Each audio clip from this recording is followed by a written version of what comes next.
ಎಲ್ರಿಗೂ ನಮಸ್ಕಾರ. ಸ್ನೇಹಿತರೆ, ನನಗೆ ತುಂಬಾ ಜನರು ಕಮೆಂಟ್ ಮಾಡ್ತಾ ಇದ್ರಿ, ಒಂದು ನಾವು ಹಳ್ಳಿಗಳಲ್ಲಿ ಇದೀವಿ, ನಮ್ಗೆ ಯಾವುದೇ ರೀತಿಯಾದ ಮನೆಗಳಿಲ್ಲ, ಮನೆ ಕಟ್ಟೋದಕ್ಕೆ ಯಾವ್ದಾದ್ರು ಸ್ಕೀಮ್ ಇದ್ರೆ ಹೇಳಿ ಅಂತ ತುಂಬಾ ಜನರು ಕಮೆಂಟ್ ಮಾಡ್ತಾ ಇದ್ರಿ. ಅದೇ ರೀತಿಯಾಗಿ ಒಂದು ಸಿಟಿಗಳಲ್ಲಿ ಇರೋರ್ಗೂ ಕೂಡ ಯಾವ್ದಾದ್ರು ಮನೆ ಒಂದು ಸ್ಕೀಮ್ ಇದ್ರೆ ನಮ್ಗೆ ಇನ್ಫಾರ್ಮ್ ಮಾಡಿ ಅಂತ ತುಂಬಾ ಜನರು ಕೇಳ್ತಾ ಇದ್ರಿ. ಸ್ನೇಹಿತರೆ, ನಿಮ್ಗೆ ಇವಾಗ ಪ್ರಧಾನ ಮಂತ್ರಿ ಆವಾಸ್ ಯೋಜನಾ 2.0 ಅನ್ನೋ ಒಂದು ವರ್ಷನ್ ಅಲ್ಲಿ ನಿಮ್ಗೆ ಒಂದು ಮನೆಗಳನ್ನ ಕೊಡ್ತಾ ಇದ್ದಾರೆ. ಒಂದು ಕೇಂದ್ರ ಸರ್ಕಾರದಿಂದ ಒಂದು ಮನೆಗಳನ್ನ ಕೊಡ್ತಾ ಇರುವಂತದ್ದು. ಅದೇ ರೀತಿಯಾಗಿ ಈ ಗ್ರಾಮಗಳಲ್ಲಿ ವಾಸ ಮಾಡ್ತಾ ಇದ್ರೆ ನಿಮ್ಗೂ ಕೂಡ ಸಿಗುತ್ತೆ. ಅದೇ ರೀತಿಯಾಗಿ ಈ ಒಂದು ಸಿಟಿಗಳಲ್ಲಿ, ಈ ಒಂದು ನಗರ ಪ್ರದೇಶಗಳಲ್ಲಿ ಯಾರೆಲ್ಲ ವಾಸ ಮಾಡ್ತಾ ಇದ್ದೀರಾ ನಿಮ್ಗೂ ಕೂಡ ಸಿಗುತ್ತೆ ಸ್ನೇಹಿತರೆ. ಅದೇ ರೀತಿಯಾಗಿ ಈ ಒಂದು ಮನೆನ ನೀವು ಕಟ್ಕೊಳ್ಳೋದಕ್ಕೆ ನೀವು ಏನು ಬ್ಯಾಂಕ್ ಅಲ್ಲಿ ಲೋನ್ಗಳನ್ನ ಮಾಡಿಸ್ತಿರಲ್ವಾ, ಅದಕ್ಕೆ ನಿಮ್ಗೆ ತುಂಬಾನೇ ಒಂದು ಕಡಿಮೆ ಬಡ್ಡಿ ದರದಲ್ಲಿ ನಿಮ್ಗೆ ಸಾಲನ ಕೊಡ್ತಾ ಇದ್ದಾರೆ. ಅಂದ್ರೆ ಈ ಒಂದು ಪ್ರಧಾನ ಮಂತ್ರಿ ಆವಾಸ್ ಯೋಜನೆಯಲ್ಲಿ ನೀವೇನಾದ್ರೂ ಕೂಡ ಬ್ಯಾಂಕ್ ಅಲ್ಲಿ ಲೋನ್ ಮಾಡಿಸಿದ್ರೆ, ಈ ಒಂದು ಬ್ಯಾಂಕ್ ಅಲ್ಲಿ ಲೋನ್ ಮಾಡಿಸಿದಂತ ಸಂದರ್ಭಗಳಲ್ಲಿ ನಿಮ್ಗೆ 5% ಅಲ್ಲಿ ನಿಮ್ಗೆ ಒಂದು ಲೋನ್ಗಳನ್ನ ಕಟ್ಟೋದಿಕ್ಕೆ ಇರುತ್ತೆ. ಅದೇ ರೀತಿಯಾಗಿ ಈ ಒಂದು ಸರ್ಕಾರದಿಂದನೂ ಕೂಡ ಸಬ್ಸಿಡಿನ ಕೊಡ್ತಾ ಇದ್ದಾರೆ. ಈ ಒಂದು ಸಬ್ಸಿಡಿ ಎಷ್ಟು ಕೊಡ್ತಾ ಇದಾರೆ ಅಂತ ನೋಡೋದಾದ್ರೆ, ಈ ಒಂದು ಗ್ರಾಮ ಪ್ರದೇಶದಲ್ಲಿ ವಾಸ ಮಾಡ್ತಿರೋರ್ಗೆ ಕಡಿಮೆ, ಅಂದ್ರೆ ಬೇರೆ ರೀತಿಯಾಗಿದೆ.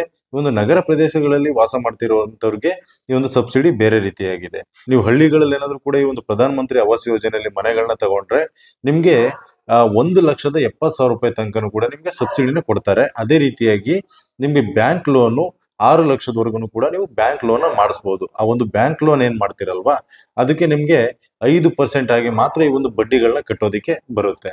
ಅಂದ್ರೆ ಗ್ರಾಮಗಳಲ್ಲಿ ವಾಸ ಮಾಡ್ತಿರುವಂತವ್ರಿಗೆ, ಒಂದು ಹಳ್ಳಿಗಳಲ್ಲಿ ಯಾರೆಲ್ಲ ವಾಸ ಮಾಡ್ತಾ ಇದ್ದೀರಾ ನಿಮ್ಗೆಲ್ರಿಗೂ ಕೂಡ 1,70,000 ಸಬ್ಸಿಡಿನ ಕೊಡ್ತಾರೆ.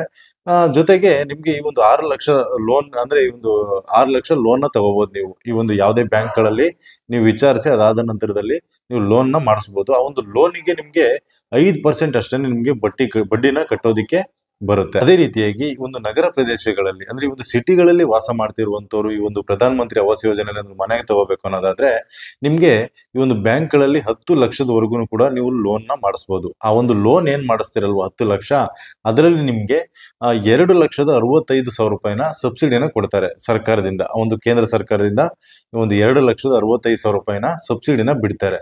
ಇನ್ನು ಉಳಿದಂತ ಹಣಕ್ಕೆ ನೀವು 5% ಆಗಿ ಬಡ್ಡಿ ರೂಪದಲ್ಲಿ ನೀವು ಹಣನ ಕಟ್ಟಬೇಕಾಗುತ್ತೆ. ಅಂದ್ರೆ ಈ ಒಂದು ತುಂಬಾನೇ ಒಂದು ಕಡಿಮೆ ಬಡ್ಡಿ ದರದಲ್ಲಿ ನಿಮ್ಗೆ ಈ ಒಂದು ಲೋನ್ ಸಿಗ್ತಿರುವಂತದ್ದು.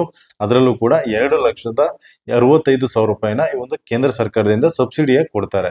ಇನ್ನು ಉಳಿದಂತ ಹಣಕ್ಕೆ ನೀವು 5% ಬಡ್ಡಿಯಾಗಿ ನೀವು ಏನು EMI ಗಳನ್ನ ಕಟ್ಕೊ ಹೋಗ್ಬೇಕಾಗುತ್ತೆ. ಅಂದ್ರೆ ಒಂದು ಬ್ಯಾಂಕ್ ಅಲ್ಲಿ ನೀವು ಕಟ್ಟಬೇಕಾಗುತ್ತೆ, ಉಳಿದಂತ ಹಣನ ನೀವು ಕಟ್ಟಬೇಕಾಗುತ್ತೆ. ನಿಮ್ಗೆ ಅರ್ಥ ಆಯ್ತು ಅಂತ ಅನ್ಕೊಳ್ತೀನಿ. ಇನ್ನೊಂದ್ಸಲ ಸಿಂಪಲ್ ಆಗಿ ಹೇಳ್ತಾ ಇದ್ದೀನಿ. ಈ ಒಂದು ಹಳ್ಳಿಗಳಲ್ಲಿ ವಾಸ ಮಾಡ್ತಿರುವಂತವ್ರು, ಅಂದ್ರೆ ಈ ಒಂದು ಗ್ರಾಮಗಳಲ್ಲಿ ವಾಸ ಮಾಡ್ತಿರುವಂತವ್ರಿಗೆ ಈ ಒಂದು 6 ಲಕ್ಷದವರೆಗೂ ಕೂಡ ನೀವು ಈ ಒಂದು ಪ್ರಧಾನ ಮಂತ್ರಿ ಆವಾಸ್ ಯೋಜನೆಯಲ್ಲಿ ಲೋನ್ ನ ಮಾಡಿಸಬಹುದು. ಬ್ಯಾಂಕ್ ಗಳಲ್ಲಿ ಏನ್ ಲೋನ್ ಮಾಡಿಸ್ತಿರಲ್ವಾ, ಅದರಲ್ಲಿ 1,70,000 ಸರ್ಕಾರದಿಂದಾನೇ ಸಬ್ಸಿಡಿನ ಕೊಡ್ತಾ ಇದ್ದಾರೆ. ಇನ್ನು ಉಳಿದಂತ ಹಣಕ್ಕೆ ನೀವು 5% ಆಗಿ ಬಡ್ಡಿನ ಕಟ್ಟಬೇಕಾಗುತ್ತೆ. 5% ಆಗಿ ಬಡ್ಡಿನ ಈ ಒಂದು ಸಾಲಕ್ಕೆ ಕಟ್ಟಬೇಕಾಗುತ್ತೆ. ಇನ್ನು ಉಳಿದಂತ ಸಾಲನ ನೀವು ಕಟ್ಟಬೇಕಾಗುತ್ತೆ. ಇನ್ನ ಸಿಟಿಗಳಲ್ಲಿ ವಾಸ ಮಾಡ್ತಿರುವಂತವ್ರಿಗೆ ನಿಮ್ಗೆ 10 ಲಕ್ಷದವರೆಗೂ ಕೂಡ ಈ ಒಂದು ಲೋನ್ಗಳನ್ನ ನೀವು ತಗೋಬಹುದು. ಈ ಒಂದು ಯಾವುದೇ ಒಂದು ಬ್ಯಾಂಕ್ ಗಳಲ್ಲಿ ನೀವು ವಿಚಾರಿಸಿ ಅದಾದ ನಂತರದಲ್ಲಿ ನೀವು ಲೋನ್ ನ ತಗೋಬಹುದು. ಆ ಒಂದು ಲೋನ್ ಅಲ್ಲಿ ನಿಮ್ಗೆ 2,65,000 ಸಬ್ಸಿಡಿಯಾಗಿ ಬಿಡ್ತಾ ಇದ್ದಾರೆ ಸರ್ಕಾರದಿಂದ. ಇನ್ನು ಉಳಿದಂತ ಹಣಕ್ಕೆ ನಿಮ್ಗೆ 5% ಆಗಿ ಬಡ್ಡಿಯಲ್ಲಿ ನೀವು ಆ ಒಂದು ಏನು ಸಾಲ ತಗೊಂಡಿರ್ತೀರ, ಲೋನ್ ತಗೊಂಡಿರ್ತೀರಾ, ಅದನ್ನ ನೀವು ಕಟ್ಟಬೇಕಾಗುತ್ತೆ. ಅದೇ ರೀತಿಯಾಗಿ ಈ ಒಂದು ಯೋಜನೆಗೆ ಅರ್ಜಿ ಹಾಕೋದಿಕ್ಕೆ ಏನೆಲ್ಲ ಅರ್ಹತೆಗಳು ಬೇಕಾಗುತ್ತೆ ಅಂತ ನೋಡೋದಾದ್ರೆ, ನಿಮ್ಮ ಒಂದು ಕುಟುಂಬದ ವಾರ್ಷಿಕ ಆದಾಯ 2.5 ಲಕ್ಷದ ಒಳಗಿರ್ಬೇಕಾಗುತ್ತೆ. ಕುಟುಂಬದ ವಾರ್ಷಿಕ ಆದಾಯ 2.5 ಲಕ್ಷದ ಒಳಗಿರ್ಬೇಕಾಗುತ್ತೆ. ಅದೇ ರೀತಿಯಾಗಿ ಹಿಂದೆ ಯಾವ್ದಾದ್ರು ಕೂಡ ಒಂದು ಮನೆಯ ಒಂದು ಯೋಜನೆಗಳಲ್ಲಿ ಒಂದು ಸಬ್ಸಿಡಿನ ಪಡೆದಿರಬಾರದು. ಆ ರೀತಿಯಾಗಿ ಇರುವಂತವ್ರು ಇದಕ್ಕೆ ಅರ್ಜಿನ ಹಾಕ್ಬೋದು ಸ್ನೇಹಿತರೆ. ಅದೇ ರೀತಿಯಾಗಿ ಇದಕ್ಕೆ ಅರ್ಜಿ ಹಾಕೋದಕ್ಕೆ ಏನೆಲ್ಲ ದಾಖಲಾತಿಗಳು ಬೇಕಾಗುತ್ತೆ ಅಂತ ನೋಡೋದಾದ್ರೆ, ಮೊದಲನೇದಾಗಿ ನಿಮ್ಗೆ ಆಧಾರ್ ಕಾರ್ಡ್ ಬೇಕಾಗುತ್ತೆ, ಮತ್ತೆ ಪ್ಯಾನ್ ಕಾರ್ಡ್ ಬೇಕಾಗುತ್ತೆ, ಮತ್ತೆ ಬ್ಯಾಂಕ್ ಪಾಸ್ಬುಕ್ ಬೇಕಾಗುತ್ತೆ, ಮತ್ತೆ ಇತ್ತೀಚಿನ ಒಂದು ಭಾವಚಿತ್ರ ಬೇಕಾಗುತ್ತೆ, ಅಂದ್ರೆ ನಿಮ್ಮ ಒಂದು ಫೋಟೋಸ್ಗಳು ಬೇಕಾಗುತ್ತೆ. ಅದೇ ರೀತಿಯಾಗಿ ಜಾತಿ ಮತ್ತು ಆದಾಯ ಪ್ರಮಾಣ ಪತ್ರ ಬೇಕಾಗುತ್ತೆ.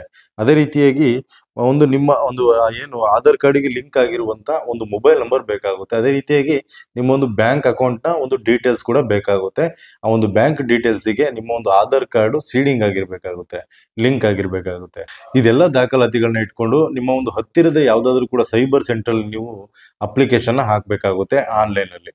ಓಕೆ ಸ್ನೇಹಿತರೆ, ಈ ಒಂದು ವಿಡಿಯೋ ನಿಮ್ಗೆ ಇಷ್ಟ ಆಯ್ತು ಅಂತ ಅನ್ಕೊಳ್ತೀನಿ. ದಯವಿಟ್ಟು ಕೂಡ ಇಷ್ಟ ಆಗಿದ್ರೆ ಒಂದು ಲೈಕ್ ಮಾಡಿ, ಹಾಗೇನೆ ಇದೇ ರೀತಿಯಾದ ಒಂದು ಹೊಸ ಹೊಸ ವಿಡಿಯೋಗೋಸ್ಕರ ನಮ್ಮ ಒಂದು ಚಾನಲ್ಗೆ ಸಬ್ಸ್ಕ್ರೈಬ್ ಮಾಡ್ಕೊಳ್ಳಿ ಅಂತ ಹೇಳ್ತಾ ಈ ವಿಡಿಯೋನ ಇಲ್ಲಿಗೆ ಮುಗಿಸ್ತಾ ಇದ್ದೀನಿ. ಮುಂದಿನ ವಿಡಿಯೋದಲ್ಲಿ ಮತ್ತೆ ಸಿಗ್ತೀನಿ. ಧನ್ಯವಾದ ಸ್ನೇಹಿತರೆ.